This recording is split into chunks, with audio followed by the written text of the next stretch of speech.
সবচাইতে শ্রেষ্ঠ দোয়া আরাফার দিনের দোয়া।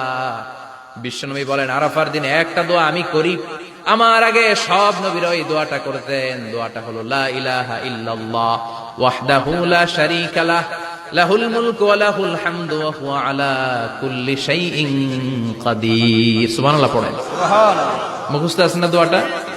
এটা পড়বেন। বিশ্বনবী আরাফার ময়দানে এই দোয়াটা পড়তেন। তাহলে বোঝা গেল বছরের সব দিন সমান না। সব দিন সমান? বছরের সবচেয়ে শ্রেষ্ঠ দিন হচ্ছে আরাফার দিন।